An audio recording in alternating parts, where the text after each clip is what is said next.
From wetlands to wastelands, our Everglades have gotten so dry, they look more like a desert. Florida biologists just pulled the plug on a massive wetland and the ground started crawling. What they found under the surface is a total game changer for the entire ecosystem. Huge, thick snakes were coiled in the mud, showing a hidden population that is way bigger than anyone feared. The Burmese python can weigh close to 200 pounds and reach over 20 feet long. No Everglades mammal is a match for its unending hunger. These predators are not just visiting, they have completely taken over the land. Every single animal from rabbits to deer is disappearing because of what is lurking in these waters. This is the story of a hidden invasion that finally came into the light and left everyone speechless. Giant snakes taking over. South Florida is famous for its heat and its swamps, but something much darker has been growing in the sawgrass. For a long time, people thought the Everglades was just a place for alligators and birds. But here's the catch. When a team of biologists recently drained a section of a wetland for a restoration project, they did not just find mud and old logs. They found a literal carpet of Burmese pythons. These snakes were packed into every single hole and crevice they could find. What most people don't realize is that these snakes are not supposed to be here at all.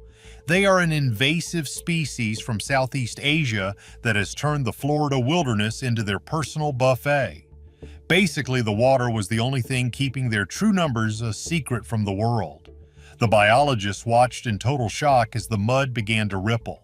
One of the most overlooked aspects of these snakes is how well they hide in plain sight. They are masters of camouflage, and their brown and tan patterns make them invisible in the murky water. But with the water gone, they had nowhere to go. Some of these snakes were over 15 feet long and weighed more than 200 pounds. And get this, they were not just scattered around. They were found in massive groups, coiled together in what experts call breeding balls. The crazy part is that a single female can lay between 50 and 100 eggs every single year. That is a lot of new predators entering the swamp all at once. Biologists have been tracking these snakes for a while, but seeing them all in one place like this was a different story. It was a clear sign that the population has exploded way beyond what anyone predicted. These pythons are apex predators, which means they have zero natural enemies in Florida. Even the famous Florida alligators are starting to lose the battle. There have been several cases where a python actually tried to swallow a whole alligator. Sometimes they both end up passing away in the struggle, but it shows just how bold and hungry these snakes have become. The weight of the situation is heavy because the Everglades is a vital part of the environment. It filters water and protects the state from floods. But now it is also a giant nursery for one of the most successful invasive species on the planet. Everyone is obsessed with the idea of alligators being the kings of the swamp, but the pythons are the ones actually sitting on the throne now. The numbers are simply staggering. Scientists estimate that there could be hundreds of thousands of these snakes living in the wild south of Lake Okeechobee, and that's putting it lightly. The discovery in the drained wetland was just a small window into a much bigger and scarier reality. See, the problem is that these snakes are not just staying in the deep swamp, they are moving into areas where people live, and they are moving fast. For starters, they are excellent swimmers and can stay underwater for a long time. They can also climb trees and travel through underground tunnels. When the biologists looked into the burrows left behind by the water, they found that the pythons had taken over the homes of native animals. It is a complete takeover from the bottom up.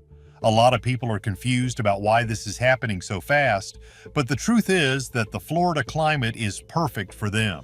It is warm, humid, and full of things to eat.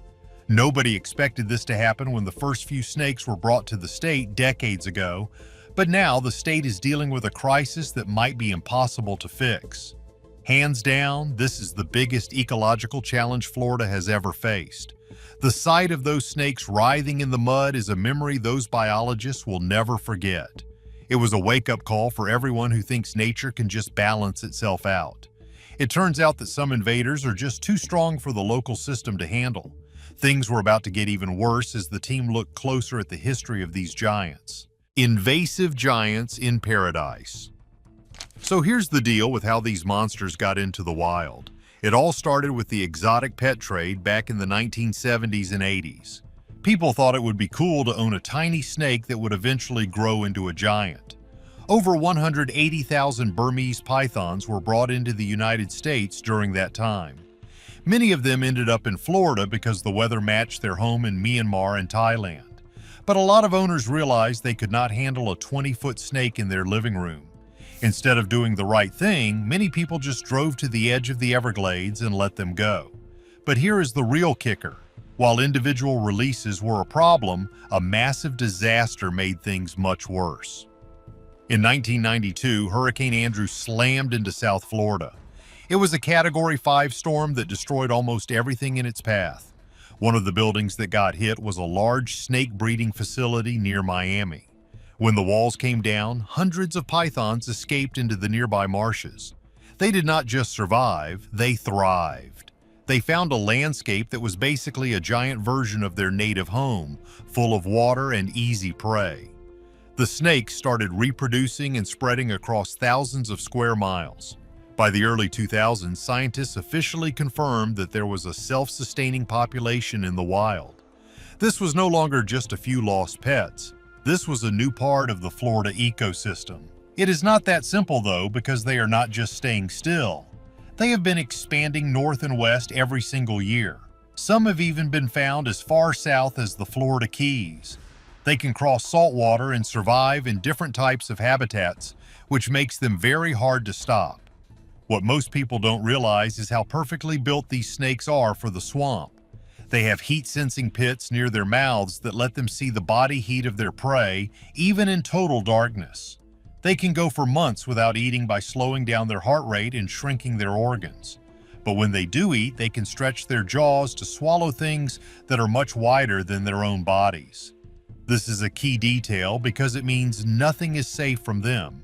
From tiny mice to large deer, everything is on the menu.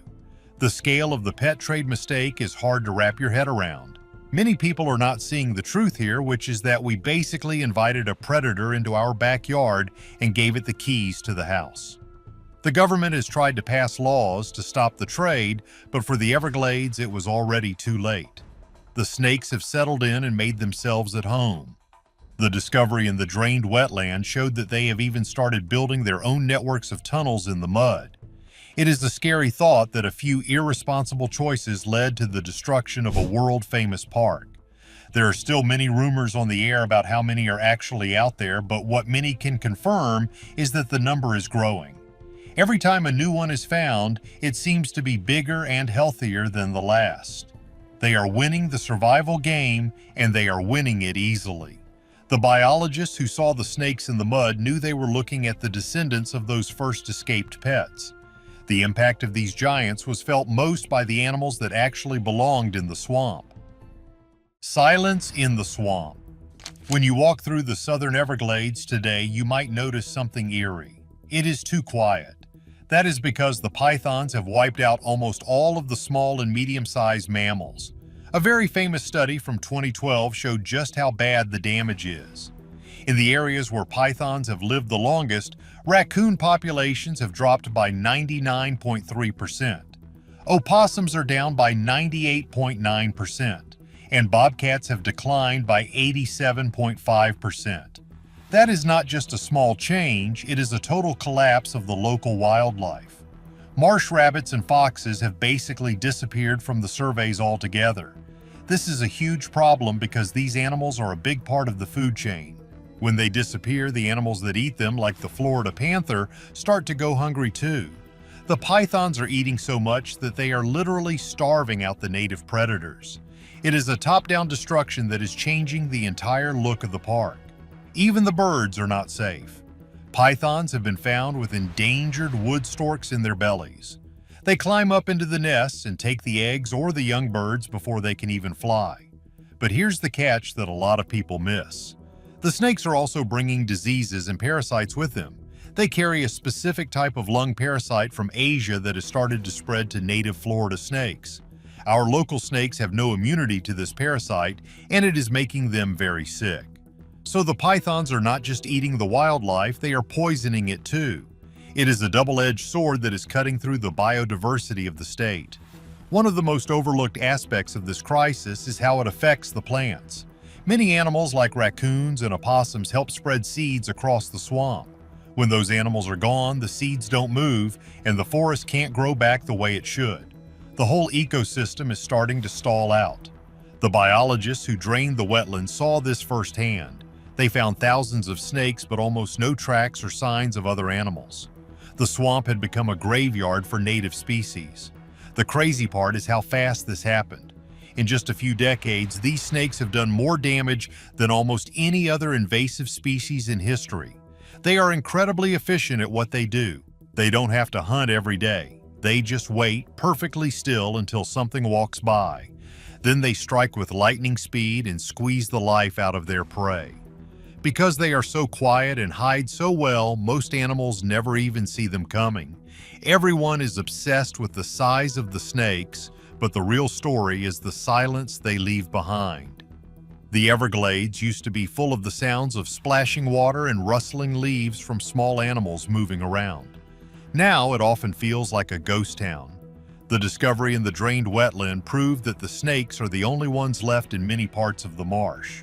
They have replaced a vibrant world of many animals with a single scaly predator that just keeps on growing. The state of Florida knew it had to fight back before everything was lost forever. Efforts to reclaim Florida. Stopping an army of invisible snakes is not an easy job. The Florida Fish and Wildlife Conservation Commission has created several programs to try and get the situation under control. One of the biggest is the Python Removal Agent Program. They actually pay professional hunters to go out into the swamp and find these snakes. These hunters are paid by the hour, and they get a bonus for every snake they catch. If the snake is extra long, they get even more money. Some of these hunters have caught thousands of snakes over the years, but it still feels like they are barely making a dent. Then there is the famous Python Challenge. This is a 10-day event where the public is invited to help hunt the snakes for cash prizes. In one recent event, hunters removed 294 pythons in just over a week. While that sounds like a lot, experts say it is only a tiny drop in the bucket. The detection rate for these snakes is only about 1%. That means for every one snake a hunter finds, there are 99 more hiding in the grass right next to them. It is a frustrating game of hide and seek where the snakes are winning. Biologists are getting creative to try and find more of them. They have started using detector dogs that are trained to sniff out the scent of a python in the brush. They are also using something called environmental DNA. By testing a small sample of water from a pond, they can tell if a python has been swimming there recently. Another trick is using what they call Judas snakes. They catch a large male python, put a radio tracker on him, and let him go. He eventually leads the biologist to a large group of females during the breeding season. Do you think there is any way to actually save the Everglades from these giant snakes? Let us know what you would do in the comments below. If you found this story interesting, please like and subscribe for more deep dives into nature's biggest mysteries.